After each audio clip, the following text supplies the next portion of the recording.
World Health Organization has said that there are hopes for an Ebola vaccine within the next 3 months, that is at least by November of this year. WHO revealed that 2 vaccines are being studied in the US and could soon be ready for safety testing in Europe and Africa.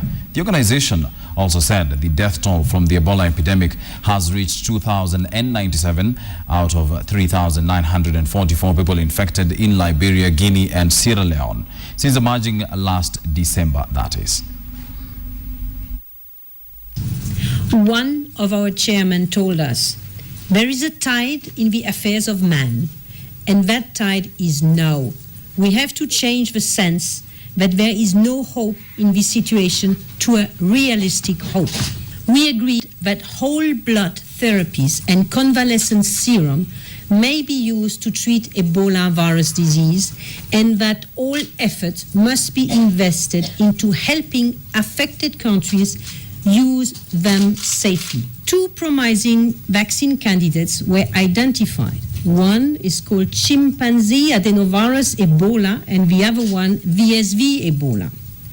Safety studies are currently underway in the United States of America and soon to start in Europe and Africa. There is no doubt is unprecedented in the willingness that everybody has to move as quickly as possible. And this includes the regulators. As we know, the regulators have a very important role in ensuring that what is used in the human population is same, is effective. So they are really helping us in order to facilitate processes that, while trying to preserve as much as possible safety, this is very important, safety should be preserved. Definitely some very encouraging news there. Now, all media houses in the country will now part with 5% of their gross turnover annually towards the Universal Service Fund established recently by the Communications Authority of Kenya. Speaking in Mombasa, Communications Authority Chairman Ben Ngene said the contribution is compulsory and will be used to ensure that network coverage in the country is improved. He said that to enable schools, healthcare providers and other public facilities to have access to advanced telecommunication services, the Information and Communications Act, as amended, provides for the establishment of the Universal Service Fund. So by tomorrow, that handicap, so see, as I'm sure you're enjoying that we have a lot coming. We're going to build up better infrastructure, better networks, base stations and so on, to make sure that we have an improved network in terms of ICT, in terms of to be able to connect with everybody else everywhere, including the internet. Now, the Nyandarua Deputy Governor is spilling the beans on a brewing row between him and the County Governor Daniel Waithaka. The Deputy Governor, Waithaka Mwangi, claims that his boss has been unable to convene weekly meetings within his county executive committee for 3 months now. The governor, who is currently out of the country on an official trip, had hinted on a tiff between him and his deputy when he spoke during a church service in Kirinyaga constituency last weekend. I actually wrote to him telling him the following are the problems in those documents. First and foremost, this is a single sourcing contract. You have actually single sourced the company which is going to provide service. And the service to be provided was drawing a water master plan for Nyandarua. And the county was to pay about $624,000 US, which is equivalent to about 54 Kenyan shillings, 54 million Kenyan shillings. For an entity to enter into a contract by single sourcing, that entity must apply and obtain a written approval from the tender committee, giving reasons why they are going that way. That is of single sourcing. Then I realized, I called the chairman of the tender committee to my office, who told me he had not received a letter requesting that the committee do deliberate and give approval to single source. Hours after a homecoming ceremony was held in Gishugu for the Cabinet Secretary for Devolution Ann Waiguru, the talk in Kirinyaga Town is on whether or not the festivity was aimed at crowning Waiguru as Uhuru's Kingpin in Kirinyaga County. President Uhuru Kenyatta led top Jubilee leaders who attended the party, and according to residents, that marked a beginning of a political battle between Ann Waiguru and Kenya Party leader Martha Karua. Karua, a former long-standing member of parliament for Gishugu constituency, was one of the key presidential aspirants in the March 2013 general election.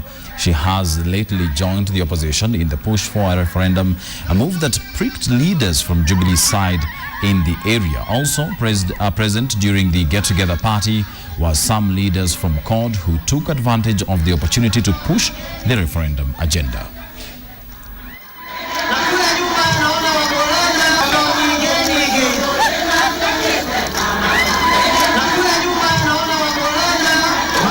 Kule bungeni hatuhitaji sisi code, hatuhitaji wingi wa numbers.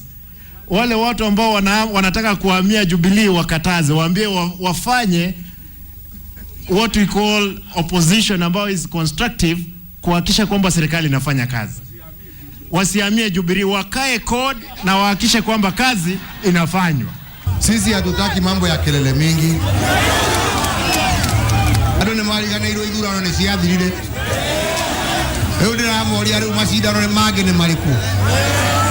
Wacha tufanyie wananchi kazi. Hao namna gani wenzangu jameni? Si ni hivyo? Au kuweka wanawake kina mama kwa baraza lako la mawaziri ili ujaze pengo. Kwa sababu ukiangalia wizara ambazo umechagulia kina mama ni wizara za nguvu zaidi. Na Mheshimiwa Rais, sisi kama kina mama kwa jumla na wakina mama walio katika baraza lako la mawaziri, na pia kwangu binafsi kwa kuteuliwa kuwa waziri wako wa ugatuzi, ningependa sana kukushukuru. Let's stay with referendum politics. And Elgeyo Marakwet Senator Kipchumba Murkomen has claimed that a constitutional referendum will slow down national development. Murkomen says the money and energy that would go into a referendum would have national and county leaders abandoning their development strategies to focus on the plebiscite. The senator was attending a Thanksgiving ceremony in West Pokot County. Wacha niwaambie referendum ni nini? Tukienda referendum saa hii, kwa sababu nyinyi wote mmesema hapa mnataka barabara ya kutoka Kapenguria mpaka mwisho. Unafikiria hiyo barabara itaweza tengenezwa na county government kuweka lami kweli? Mwenye ataweza kuweka lami ni national government.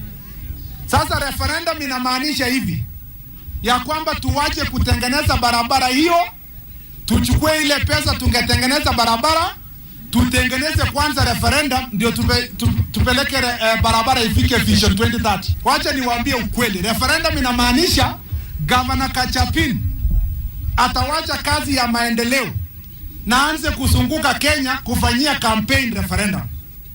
Mnataka governor yenu afanye campaign ya referendum ama afanye maendeleo kwa watu wenu?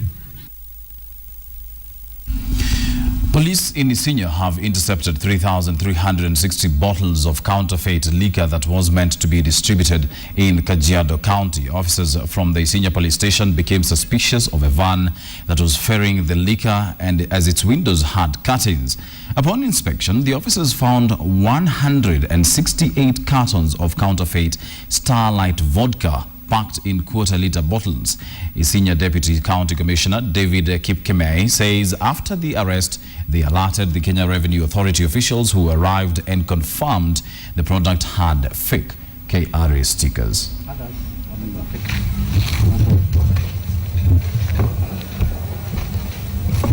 Na kama hao wenyewe wamejiwekea, ni kumaanisha hata ile pombe iko ndani ni pombe haramu, sio pombe genuine.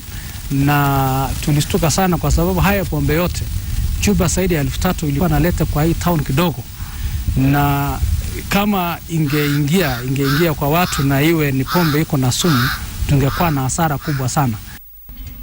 Well, that's all we had prepared for you this afternoon. My name is Wilson Brew. Enjoy the rest of your viewing. Have a mock the week. During the 9 o'clock bulletin, we'll also have checkpoints. Have a good day.